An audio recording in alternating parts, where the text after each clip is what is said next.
Your best friend? हाँ, मैं यही पूछ रही हूँ कि आपका सबसे खास दोस्त कौन है? मेरे सबसे खास दोस्त हैं निखिल, फातिमा और दिया।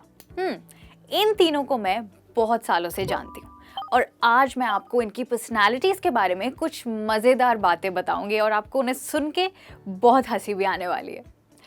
और ये बातें मैं आपको कुछ यूज़फुल इंग्लिश की पर्सनैलिटी इडियम्स का इस्तेमाल करके बताऊंगी। तो है ना ये फुल पैकेज? आपको मेरे फ्रेंड्स के बारे में भी पता चल रहा है और आप पर्सनैलिटी से जुड़े कुछ इडियम्स भी सीख रहे हैं। तो आइए शुरुआत करते हैं। मेरा नाम है मिशेल, आप देख रहे हैं लर्निंग्स, जहां हम सीखते हैं इंग्लिश थ्रू हिंदी। तो आज मैं आपको सबसे पहले अपने चाइल्डहुड फ्रेंड निखिल के बारे में बताऊंगी। चाइल्डहुड फ्रेंड एज इन मैं उसे बचपन से जानती हूँ। तो मेरा दोस्त निखिल बहुत ही डाउन टू अर्थ लड़का है। इसका मतलब है कि निखिल बहुत विनम्र स्वभाव का है, यानी ऐसा लड़का जो अपनी प्रशंसा करवाना पसंद नहीं करता। वह अपने आप को औरों से नीचे रखकर और लोगों की मदद करना अच्छा लगता है उसे। जैसे कि मैं आपको एक एग्जांपल देती हूँ। निखिल अपनी क्लास में टॉपर है, पर फिर भी वो हमेशा अपने नोट्स अपने क्लासमेट्स के साथ शेयर करता है और पढ़ाई करने में उनकी मदद भी करता है। क्या आपका कोई ऐसा दोस्त है? अगर आपका कोई ऐसा दोस्त है तो आप उन्हें डाउन टू अर्थ कह सकते हैं। जी हाँ, यानी बहुत ही हम्बल या विनम्र स्वभाव का व्यक्ति, डाउन टू अर्थ। अब दोस्तों, निखिल के बारे में मैं आपको एक और चीज़ बताना चाहती हूँ। वो बहुत ही ओपन माइंडेड भी है, यानी कि वो बहुत खुले विचारों का लड़का है। अगर मैं उसको अपनी कोई पर्सनल बात बताती हूँ तो सबसे पहले तो वो मुझे जज नहीं करता। और मुझे याद है कि जब मैंने वीडियो टीचिंग का डिसीजन लिया था तो मैंने उसे इस बारे में बताया था, और उस समय पे ये बहुत ही अलग चीज़ थी। बहुत सारे लोग ये चीज़ नहीं करते थे, पर फिर भी निखिल ने मुझे एनकरेज किया। वो इसलिए क्योंकि वो बहुत ही खुले विचारों वाला लड़का है। तो when I told Nikhil about video teaching, he encouraged me because he is really open minded. और दोस्तों, साथ ही में निखिल बहुत इजी गोइंग भी है, यानी वे किसी बात का ज़्यादा स्ट्रेस नहीं लेता, बहुत रिलैक्स्ड रहता है। पर मुझे आज तक समझ नहीं आता कि वो इतना इजी गोइंग कैसे हो सकता है। I don't know how can he be so easy going. और हाँ, ये तो बताना मैं भूल ही गई। एक बार मैं निखिल के साथ एक पार्टी में गई और उसने वहाँ पर मुझे हैरान ही कर दिया, क्योंकि उसने इतना अच्छा गिटार बजाया कि मैं उम्मीद ही नहीं कर सकती थी। हाँ, क्योंकि मुझे नहीं पता था कि वो गिटारिस्ट भी है। मुझे यही नहीं पता कि उसने गिटार बजाना सीखा कब। तब मैंने उससे कहा, तुम इतने बड़े डार्क हॉर्स हो, यानी एक ऐसा व्यक्ति जिसके पास बहुत सारी क्षमताएं हो पर वो औरों को दिखाता नहीं है। सो I didn't know Nikhil could play the guitar so well. He's a real dark horse. मुझे पता ही नहीं था कि निखिल इतना अच्छा गिटार बजा लेता है। वह सच में एक डार्क हॉर्स है। तो ये तो था मेरे दोस्त निखिल के बारे में उसकी 3 क्वालिटीज़, यानी कि वो डाउन टू अर्थ है, वो डार्क हॉर्स है और वो बहुत फ्रेंडली और ओपन माइंडेड भी है।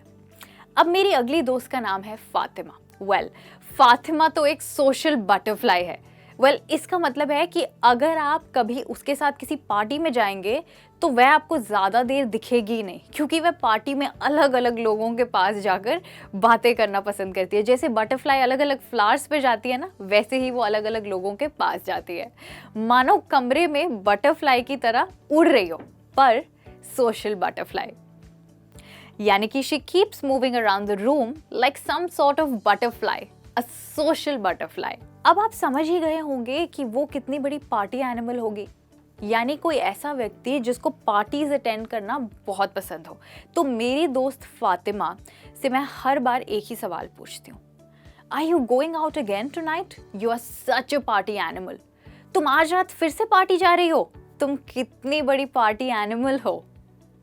और इतना ही नहीं दोस्तों, वह जिस भी पार्टी में जाती है वहाँ की जान बन जाती है, क्योंकि वो पार्टीज में बहुत एनर्जेटिक और एक्साइटेड होती है।